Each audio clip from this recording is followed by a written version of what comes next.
Bom, pessoal, estamos de volta e vocês já estão vendo aí o mapa do Brasil dividido pelas suas bacias hidrográficas, tá certo? O que vocês estão vendo aí é a divisão, a colorida, entre as principais bacias hidrográficas do país. Aqui em verde a gente está vendo a bacia amazônica, aqui nessa cor um pouquinho mais clara a gente está vendo as bacias do Tocantins e do Araguaia. Aqui de laranja mais escuro, a bacia do São Francisco, tá? da qual a gente vai dar uma atenção especial daqui a pouco. Aqui a bacia do Rio Paraná, tá? Também bem importante. Tá? São as principais bacias, tá? que nós temos. Aqui também a bacia do Rio Paraguai, aqui embaixo a bacia do Rio Uruguai, ok? E aqui as bacias do Sudeste, do Leste e do Nordeste, que na verdade é a divisão aí de várias bacias de dimensão um pouco menor, tá certo? Que reúne aí vários rios que têm dimensões um pouco menores, como é o caso do Rio, de menores em comparação com os outros rios brasileiros, né? É o caso do Rio Paraíba do Sul, é o caso do Rio Doce, é o caso do Rio de Contas, é o caso do Rio Jequitinhonha. Então, essas bacias elas vão de rios menores, elas vão acabar sendo reunidas em um conjunto de bacias aí que o pessoal vai chamar de bacias do Sudeste, bacias do Leste, bacias do Norte e Nordeste.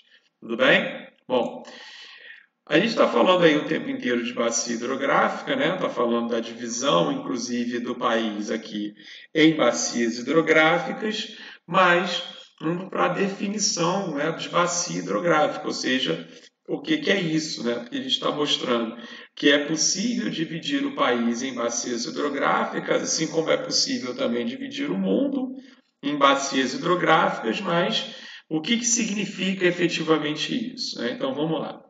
Bom, uma bacia hidrográfica, então, ela compreende toda a área de captação natural da água, tá? Da água da chuva, que proporciona escoamento superficial para o canal principal e seus tributários. Ou seja, o que isso significa? Imagine uma área que é capaz de captar a água que cai do céu, né? A água da chuva, e graças a essa água vai ser criada uma rede de canais fluviais e uma rede de reservatórios de água superficial, tá certo? E que vão estar todos interligados e que vão receber todas as mesmas águas que caem dentro desses limites dessa bacia. Tá certo? Então, quando ele diz uma bacia hidrográfica que compreende toda a área de captação natural da água da chuva e que proporciona o escoamento superficial para o canal principal e seus tributários, o que ele está querendo dizer é que, olha, eu estou falando de uma área onde a água da chuva cai e a partir dali formam-se rios, formam-se canais, formam-se lagos e eles estão, em alguma medida, interligados, certo? Tem mais aqui. O limite superior de uma bacia hidrográfica é o divisor de águas, divisor topográfico ou ainda interflúvio. E a delimitação inferior é a saída da bacia, chamada de confluência. Ora, o que esse segundo parágrafo significa? Significa que a área de captação natural da água, citada no primeiro parágrafo, ela é limitada por divisores de água. Já vou mostrar para vocês um desenho que mostra exatamente isso. Mas é interessante antes a gente poder destrinchar exatamente a definição. Então, vai haver as partes mais altas dessa área de captação natural da água e que faz com que a água fique armazenada exatamente ali naquela área. Aonde a bacia chega ao seu fim, então os divisores de água seriam aí a limitação superior da bacia hidrográfica. Tá?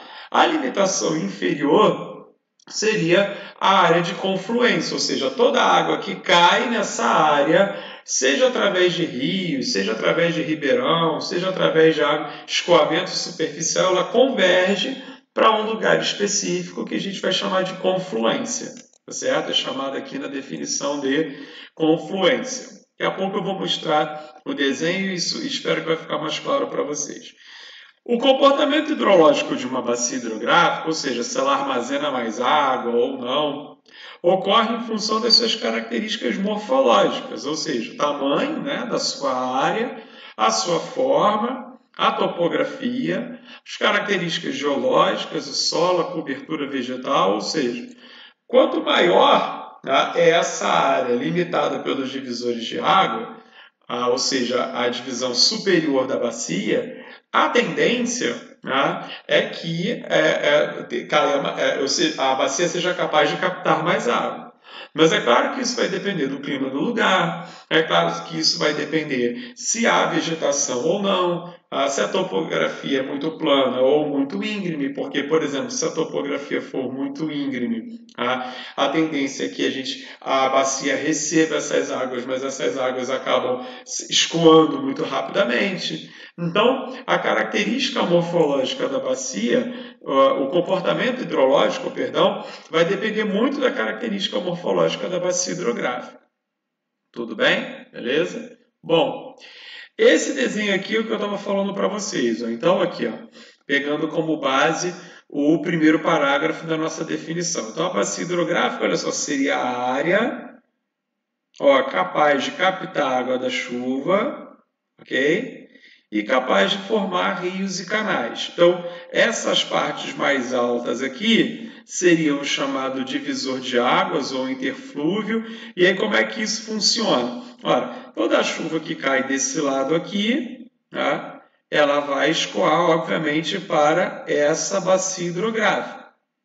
Toda a água que cai desse lado vai escoar para essa bacia hidrográfica, porque, obviamente, a não ser que haja um bombeamento artificial, a água ela não vai subir aqui a encosta e passar para o outro lado, certo? E essa parte aqui é exatamente a confluência, o nível de base. Toda a água que caiu dentro dessa área de captação da água da chuva, armazenada em lago, ou caindo aqui a partir de rios, canais ou afluentes, né, vão convergir para essa parte da bacia, que é exatamente a sua área de confluência. Deu para entender? Então, a bacia hidrográfica ela vai ter aí o divisor de águas como um limite superior, ela vai ter a confluência como seu limite inferior, ou seja, onde a água chega aqui ao final do seu escoamento.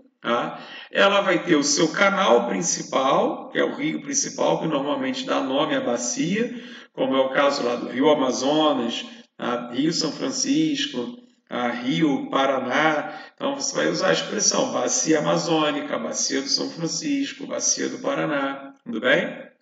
E aqui o talude, né, que seria exatamente a encosta que vai levar a água até os canais. Ok? Tudo bem?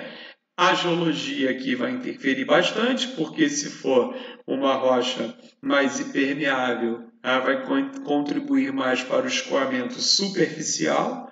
Ao contrário, se for uma rocha mais porosa, vai contribuir mais para o escoamento subsuperficial ou até para o armazenamento da água dentro dos aquíferos.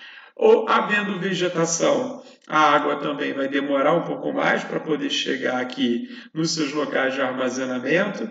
Ao mesmo tempo, essa água também vai demorar um pouco mais para sair da bacia hidrográfica, então a expectativa é de que haja uma maior eficiência no armazenamento da água, caso eu tenha uma vegetação, uma grande quantidade de vegetação. Então, enfim, é como estava antes na definição. O comportamento hidrológico ele vai depender exatamente da característica morfológica da bacia hidrográfica. Dependendo de como a bacia se apresenta, dos seus aspectos geológicos, seus aspectos de vegetação, seus aspectos de morfologia do relevo, ou seja, mais inclinado ou menos inclinado, o ciclo hidrológico ali ele vai ter um determinado comportamento. A bacia vai ser capaz de armazenar mais água durante mais tempo ou não. ou vai ser uma bacia com um maior nível de escoamento de água. Tudo bem? Vamos dar mais uma paradinha. No próximo vídeo a gente vai falar sobre a legislação que rege a gestão das bacias hidrográficas e dos recursos hídricos aqui no Brasil especificamente. Tá bom?